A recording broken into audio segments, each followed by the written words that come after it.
네, 다시 한번 이 자리까지 나오신 모든 분들 진심으로 환영합니다. 예, 8월 마지막 주일입니다. 한 달도 정말 순식간에 그렇게 지나갔습니다.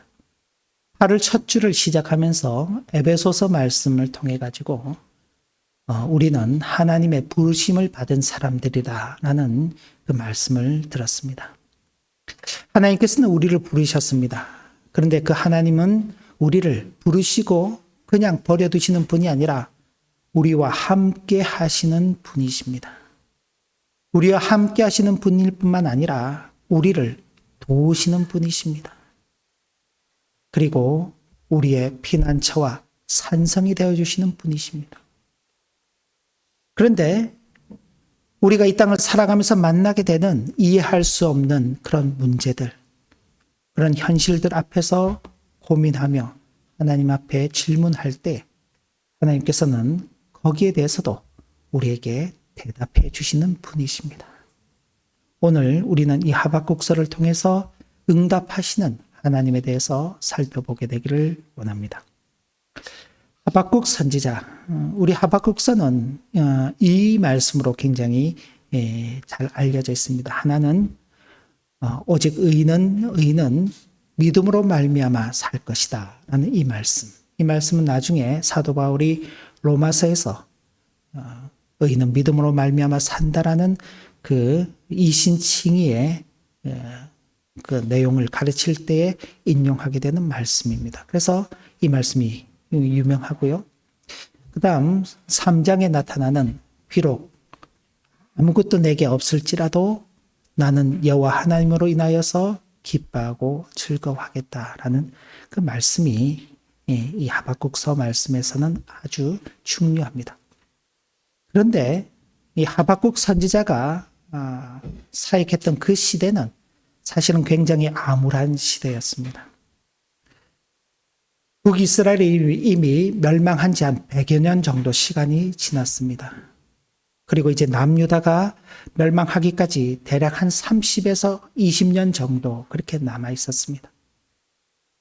아직은 멸망이 찾아오지 않았기 때문에 그때 그 당시 사람들로서는 30년 뒤에 멸망한다, 20년 뒤에 멸망한다, 그건 알 수가 없어요. 근데 이 시대적 흐름이라는 게 있지 않습니까? 유다의 마지막 그 왕들이 있는데 요시아라는 아주 참 훌륭한 왕이 오랫동안 통치를 했습니다만 그가 갑자기 전쟁에서 죽게 되고 그의 아들 여호아하스 그리고 여호야김이 이어서 왕위를 이어갑니다만 한 사람은 3개월만 통치를 하다가 폐위가 되고 그 뒤를 이어서 11년을 통치하지만은 그 역시 11년 후에는 폐위가 됩니다. 그리고 아들이 대를 이어서 가야 되는데 그 아들이 대를 이어서 여호야긴이라는 아들이 왕위를 이어갑니다. 근데 그 역시 3개월밖에 통치를 하지 못합니다. 젊은 나이에 왕이 되어서 3개월만 통치를 하고 그가 더 이상 왕이 되지 못하고 그 자리에서 폐위가 되고 나니까 삼촌이 대신해서 왕의 자리를 이어가게 되는데 그가 마지막 왕 시드기야입니다. 이 시드기야는 11년을 통치하는데 마지막 바벨론 침략에 의해서 바벨론 포로로 잡혀갈 때 그 눈이 뜨여 있는 상태로서 자신의 자녀들과 자신의 신하들이 죽임당하는 모습을 목격하게 되고 그 모습을 마지막으로 두 눈이 뽑힌 채 쇠사슬에 묶여 바벨론 포로로 끌려가는 그런 처참한 신세가 됩니다. 그러니까 통치가 안정적이지 못하죠. 중간에 11년씩 통치를 하지만은 그러나 왕이 세워지면서 3개월 지난 후에 또 11년, 3개월 지난 후에 11년 이렇게 가는 모습을 보면 나라의 통치가 안정적이지 못한 것입니다. 그러다 보니 정치적으로 혹은 또 도덕적으로 종교적으로도 아주 극심한 타락 가운데 있었습니다. 율법은 무시를 당하고 정의는 땅에 떨어졌으며 힘 있는 악인들이 의인을 짓밟는 그런 것이 일상이 되어버렸습니다. 여호야김이라는 왕이 있습니다. 여호야김. 엘리야김이라고도 되어 있는데 11년 통치했습니다. 그런데 그 통치에 대해서 하나님께서 평가하시기를 여호와 보시기에 악하였다. 3개월을 통치한 여호아하스도 하나님 보시기에 악하였다. 여호야긴도 여호와 보시기에 악하였고 시드기야 역시 여호와 보시기에 악하였다. 어느 정도로 악하였는가? 여호야김 시대에 유명한 선지자가 함께 사역을 했습니다. 예레미야라는 유명한 선지자가 사역했는데 이 예레미야가 하나님의 말씀을 계시로 받아서 두루마기, 요즘은 우리가 다 책이지만 예전에는 둘둘둘둘 말아서 양피지 같은 데서 양 껍질 같은 데 글을 써서 기록을 남겼습니다. 그 두루마기에 이렇게 글을 써놓으면은 그걸 가지고 화로, 난로에다가 불을 태워버린 거야. 한 장을 읽으면 또 찢어서 태워버리고 한 장을 읽으면 찢어서 태워버리고 그렇게 하나님의 말씀을 불태워버리는 그런 참 뭐라 그럴까요? 두려움도 없고 하나님에 대한 어떤 존중함도 없는 그런 모습이었습니다. 결국은 그 말씀 속에는 예레미야 선지자가 유다의 심판에 대한 말씀을 했기 때문에 자신들이 듣고 싶지 않은 그 말을 하기에 이제는 그 말씀은 필요 없다. 여기고는 불태워 없애버리는 거죠. 불태워 없애버리면은 그 말씀이 이루어지지 않을 거다. 그렇게 생각하지만은 아니요. 그 말씀은 머지않은 장래에 이루어지게 되는 것입니다. 바로 이런 끔찍한 현실 속에서 또 다른 이제 선지자 하박국은 하나님께 이렇게 부르짖는 것입니다. 여호와여 내가 부르짖어도 주께서 듣지 아니하시니 어느 때까지리까. 아마 이런 현실을 두고 하나님 앞에 많이 기도했을 것입니다. 하나님, 어떻게 세상에 이럴 수가 있고 어떻게 이 사람들이 이럴 수가 있습니까? 우리도 비슷하죠. 수년째 계속되는 전쟁과 고통 속에서 신음하는 사람들을 보면서 하나님 이 땅에 언제쯤 전쟁이 끝나겠습니까? 하나님은 어떻게 사람들이 저렇게 참 전쟁을 즐기고 어떻게 저렇게 다른 사람의 고통을 외면하면서도 살 수 있습니까? 하나님 좀 굽어 살펴주시고 하나님의 공의의 어떤 그런 판결, 심판을 내려주시옵소서. 근데 하나님께서 응답하지 않으시죠. 그런 현실 속에 우리를 마치 던져두시는 것처럼 그냥 그런 현실 속에서 한번 살아봐라. 그렇게 말씀하시는 것 같은. 참 이렇게 답답한 그 마음을 담아서 하나님 앞에 부르짖는 하박국 선지자. 근데 오랜 침묵을 깨고 하박국 선지자의 찢어지는 그 마음으로 드리는 절규에 하나님께서 드디어 대답을 해 주십니다. 그런데 그건 굉장히 충격적인 말씀이었습니다. 하나님께서 그래 유다가 참 악한데 그 악한 자들을 그보다 더 악한 갈대아 사람 바벨론 그 사람들을 이용해서 심판하시겠다는 뜻입니다. 그러니까 바벨론 군대가 얼마나 악한지는 이미 소문을 들어서 다 알고 있어요. 이스라엘 사람들도 악하지만은 더 악한 바벨론 군대를 들어서 이스라엘을 심판하신다는 그 말씀을 들으니까 그 참 두렵고 절망이 더 크게 다가오는 것입니다. 이런 하나님의 응답에 혼란스러웠던 하박국 선지자는 하나님 이해할 수 없습니다. 거룩하신 하나님께서 어떻게 저렇게 악한 자들을 들어서 당신의 백성, 그래도 유다는요, 다윗의 자손들 아닙니까? 다윗이 있는 그 지파, 유다 지파 사람들입니다. 하나님께서 택하신 선민입니다. 하나님의 백성이죠. 어떻게 당신의 백성들을 심판하시는데 저렇게 악한 사람들을 들어서 사용하십니까? 참으로 이해할 수 없습니다. 악인이 자기보다 의로운 사람을 삼키는데도 어찌 잠잠히 계십니까? 라고 질문하게 되는 것입니다. 아무리 그죠?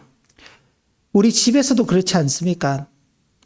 내 자녀가 혹은 내 가족, 내 형제가 나랑 좀 트러블이 있어. 내 마음에 안 들어. 그런데 그렇더라도 다른 외부 사람이 와서 막 뭐라 그러고 혼내키고 그러면요. 기분 안 좋잖아요. 그죠? 자기가 뭔데 내 동생, 내 가족, 내 부모, 내 자녀를 뭐라고 그러는 거야? 그죠? 그런 심정인 것입니다. 하박국 선지자가 그 시대의 불의를 보면서 하나님 선민인데도 불구하고 이렇게 악한 자들을 어떻게 그냥 버려두십니까? 하나님 공의를 실현해 주십시오라고 간구했지만은 하나님께서 막상 바벨론을 들어서 심판하신다고 들으니까 하나님 그래도 어떻게 그러실 수 있으십니까? 아무리 선민이 잘못했다고 하더라도 그래도 바벨론은 좀 너무한 거 아닙니까? 그렇게 하나님께 질문하는 것입니다. 이해할 수 없는 현실로 인해 고통이 가득했지만 하박국 선지자는 불평과 원망에 주저앉지 않고 오늘 우리가 읽은 1절 말씀처럼 내가 내 파수하는 곳에 서며 성례에 서리라. 하나님께서 이 일에 대해서 어떻게 이루어 가실지 내가 기다려보겠다. 나는 내 자리를 지키겠다. 이제 파수하는 곳이란 거 경비 서는 곳이에요. 그죠? 성에 이렇게 높은 곳에 보면은 그 경비를 쓰는 사람들이 있죠. 무엇하러 서나요? 혹 외부의 어떤 나쁜 사람들이 우리를 쳐들어오지는 않는지 그걸 보고 알리는 것이죠. 그러니까 외부로부터 어떤 일이 발생할 것인지를 살펴보기 위해서 멀리 지켜보고 있는 것입니다. 자신으로서는 도저히 이해할 수 없고 답답한 마음이지만 하나님께서 그리 하시겠다라고 말씀하시니까 기다리겠다라고 그렇게 고백하는 것입니다. 바로 그때 하나님께서 하박국 선지자에게 이렇게 말씀하십니다. 너는 이 묵시를 기록하여 판에 명백히 새기되 달려가면서도 읽을 수 있게 하라. 이 묵시는 정한 때가 있나니 그 종말이 속히 이르겠고 비록 더딜지라도 기다리라. 지체되지 않고 반드시 응하리라. 하나님께서 하박국 선지자에게 바벨론을 통해서 이스라엘, 유다를 심판하시겠다고 하신 그 말씀을 반드시 이룰 것이다. 그리고 여기 2장에는 표현이 안 되어 있지만 2장 하반부에서 3장으로 넘어가면서부터는 하나님께서 바벨론의 제약에 대해서도 심판하시겠다고 말씀하십니다. 그러니 그 하나님께서 보여주시는 그 말씀들이 반드시 성취될 것이라는 것을 알 수 있도록 판에 글을 새기는 것입니다. 판. 그래서 달려가면서도 읽을 수 있을 정도로. 그러니까 우리가 고속도로 같은 데 보면은요, 그죠? 큰 표지판 같은 것들이 기록되어 있죠. 그죠? 그냥 이런 종이에 이렇게 기록하면 우리가 쑥 지나가면 못 읽고 그냥 지나가잖아요. 근데 잘 읽을 수 있게끔 어떻게 해요? 한 판에 기록해 놓으니까 시속 120, 30km씩 달리더라도 보고 지나간단 말이에요. 분명하게 알 수 있는 하나님께서 말씀하신 바가 분명하게 알 수 있고 분명하게 이루어질 것이라는 그 사실을 알도록 하기 위해서 이렇게 표시로서 판에 새기라고 말씀하시고 그리고는 비록 더딜지라도 기다리라. 정한 때가 되면은 반드시 지체되지 않냐고 응할 것이다. 라고 말씀하신 것입니다. 그리고 여기 4절 한 말씀을 더해 주시는 것입니다. 우리 4절 말씀 같이 한번 읽어볼까요? 교환에 있습니다. 4절 보라 그의 마음은 교만하며 그 속에서 정직하지 못하나 의인은 그의 믿음으로 말미암아 살리라. 하나님의 그 심판을 받을 유대인들 그리고 바벨론 군대를 포함해서 악한 자들은 그 마음이 교만하여서 그 속에서 정직함이 없지만 그러나 그 속에서도 의인은 그의 믿음으로 말미암아 살게 될 것이라는 놀라운 말씀을 선포하시는 것입니다. 왜 이런 일이 있는지에 대해서 하나님께서 설명을 자세히 하지 않으셨습니다. 대신 우리에게 삶의 원리를 가르쳐 주시기를 원하시는 것입니다. 교만하고 불의한 자들은 결국 스스로의 욕심과 제약으로 멸망할 것이지만 의인은 이런 상황을 이해하고 존재하는 자가 아니라 하나님을 신뢰하는 믿음으로 사는 존재라는 사실을 가르쳐 주시고자 하는 것입니다. 눈앞에 펼쳐져 있는 그 상황이 다 이해가 돼서 사는 게 아닙니다. 그러나 그 삶 속에서 하나님께서 나를 존재하게 하시고 나를 살리시는 분이라는 그 믿음 가운데 살아가는 것입니다. 우리 지안이가 이제 이제 걸어 다닌단 말이에요. 그 걷기 위해서는 어떻게 해요? 부모님이 손을 잡아주지요. 지안아, 걸어봐. 걸을 수 있어. 괜찮아. 걸어봐. 근데 그 부모의 손을 믿고 잡고 내딛게 되면은 발걸음을 내딛는 것입니다. 아무래도 아빠를 못 믿을 것 같아. 신뢰가 안 돼. 아빠한테 손을 안 맡겨. 그러면요, 못 걸어요, 못 걸어.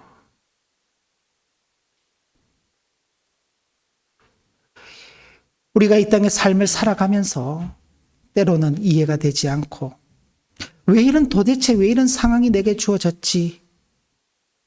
도저히 받아들이기가 너무 힘들어라고 느껴지는 경우들이 있습니다. 그런데 그럴 때라도 우리는 우리를 부르시고 우리와 함께 하시고 우리를 도우시고 우리의 산성과 피난처가 되시는 그 하나님께서 함께 하신다. 그 하나님께서 언젠가 내게 이 말씀을 이 상황이 무엇 때문에 읽게 된 것인지를 가르쳐 주실 것이다. 나는 그 하나님을 믿고 내게 주어진 이 삶을 살아갈 것이다. 그게 의인의 삶인 것입니다. 하나님께서는 바벨론의 5가지 죄악, 여기 우리 하박국서에 보면은 크게 탐욕, 부당한 이익을 추구하는 것, 착취하는 것, 폭력을 일삼는 것, 우상 숭배하는 것. 바벨론이 이 5개 죄밖에 없었을까요? 5가지 죄 말고도 많이 있을 것입니다. 아마 대표적인 죄로서 5가지 정도를 언급했는데 이 말은 하나님께서는 바벨론의 모든 죄를 다 아신다. 낱낱하게 지적하시면서 그들 역시 하나님의 공의로운 심판 아래 놓여 있음을 분명히 하시는 것입니다. 모든 역사는 하나님의 정하신 때에 하나님의 방법으로 하나님의 주권 아래서 움직이고 있음을 보여주시는 것입니다. 그러므로 우리에게 필요한 것은 모든 것을 이해하는 지식이 아니라 보이지 않는 하나님의 신실하심을 붙드는 믿음인 것입니다. 여러분들 학교에서 처음 들어가서 한국에서는 이제 기역, 니은부터 배우잖아요. 요즘은 유치원에서 다 떼고 들어간다 그러는데, 그죠? 기역, 니은, 가나, 다라부터 배우죠. 독일은 아베체레부터 시작해서 배우기 시작합니다. 아이들이 그거 못 배우면은 어떻게 생활하지 못하나요? 한글 모르면은 밥을 못 먹나요? 한글을 모르면 자라나지가 않나요? 그런데 어떤가요? 우리가 배울 때도 그랬고 자녀들을 가르칠 때도 그랬고, 그죠? 그게 그렇게 중요하지 않잖아요. 그게 먹고 사는데 별 지장이 없어요. 그죠? 그런데도 안 하면 혼내켜 가면서 가르치잖아요. 틀리면 어떻게 해요? 틀렸다고 뭐라 그러잖아요. 아니, 기억을 이렇게 쓸 수도 있고, 이렇게 쓸 수도 있잖아요. 근데 잘못 썼다고, 왜 그렇게 썼냐, 이렇게 써야지, 그러고 그러잖아요.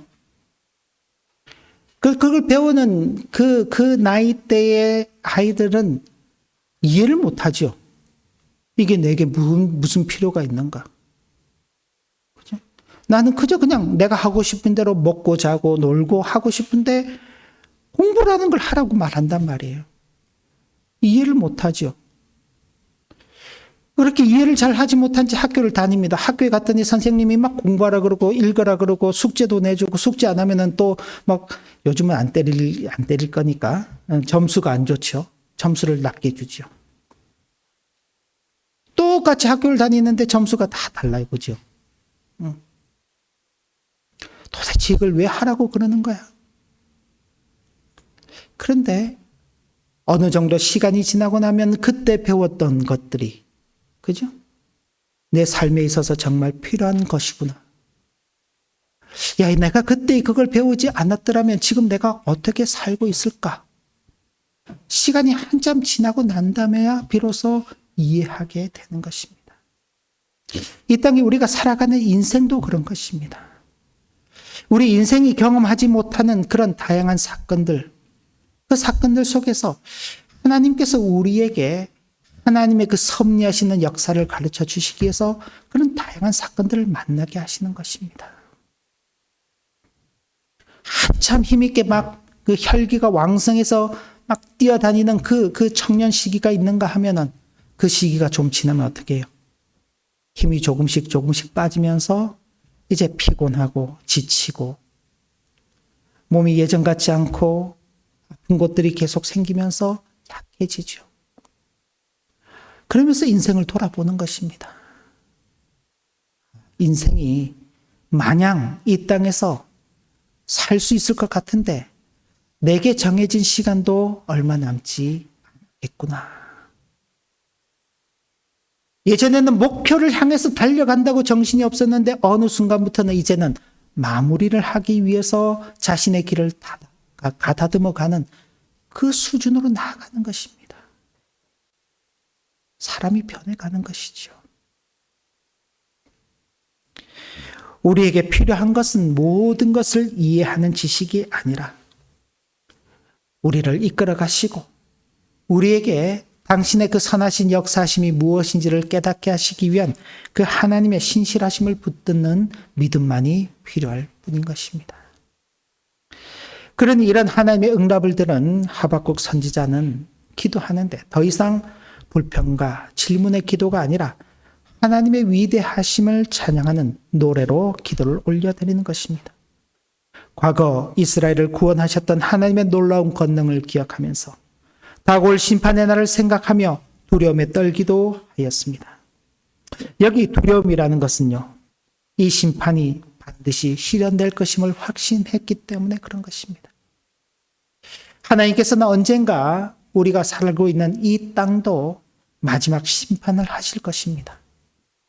언젠가는 이 땅이 끝날 것인데 그 날이 비록 더딜지라도 반드시 임할 것이라는 그 사실을 우리는 기억하고 기다리는 것입니다. 기다리되 두려움을 가지고 기다리는 것입니다. 그날 우리는 하나님 앞에서 어떻게 설 것인가? 그날 우리 가족은 하나님 앞에서 어떻게 설 것인가? 그날 우리의 교회는 하나님 앞에서 어떻게 설 것인가? 그날 우리가 살고 있는 이 시대, 우리가 살고 있는 이 나라, 이 사회는 하나님 앞에서 어떻게 설 것인가를 생각하며 두려움 가운데 있는 것입니다. 그러나 그런 두려움 속에서도 하나님을 신뢰하는 그 믿음 가운데 우리는 살아가는 것입니다. 그리고 바로 그런 심령 속에 이런 고백이 나오는 것입니다. 하박국 3장 17절부터 19절까지 말씀 우리 교환에 있습니다. 같이 한번 더 읽어보겠습니다.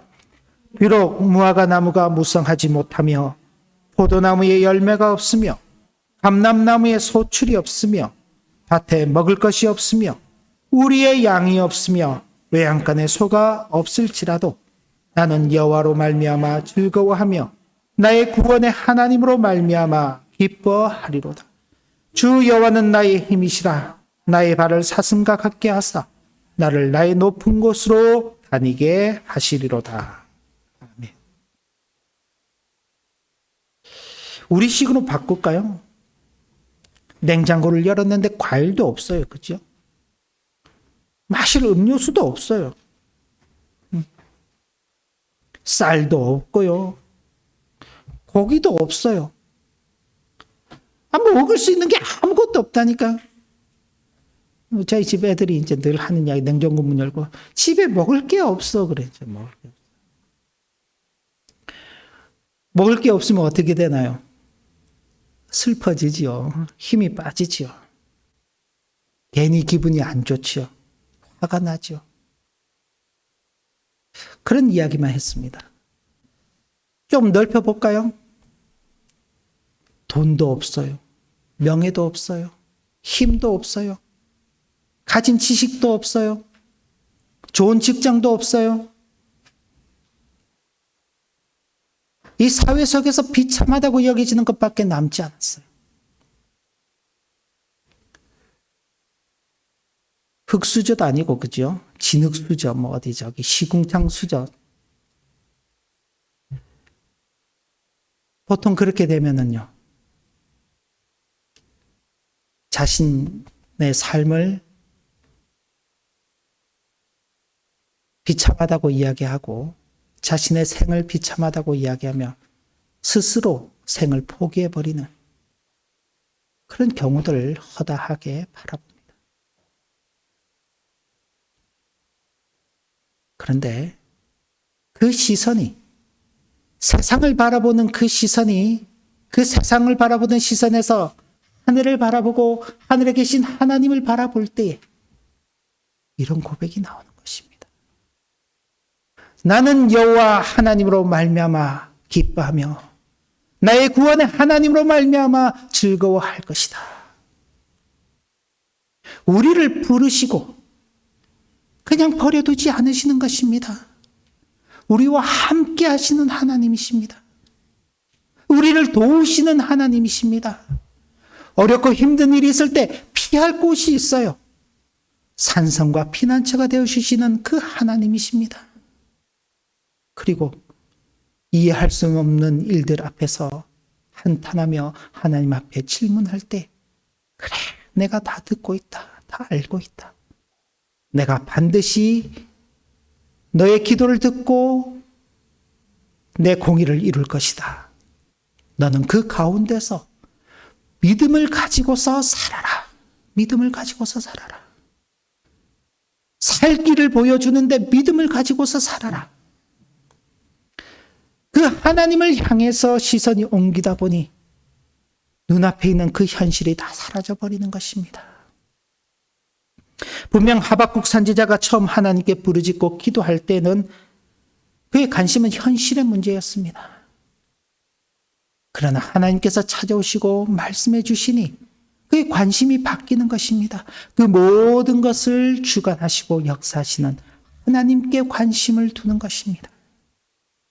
나의 모든 삶의 기반이 무너지고 눈에 보이는 모든 소망이 다 사라지고 손에 잡히는 것이 아무것도 없는 절망의 순간에도 나의 기쁨이 세상의 근원을 두고 있는 것이 아니라 나의 구원의 하나님 한 분께 있음을 이 하박국 선지자는 고백한 것입니다.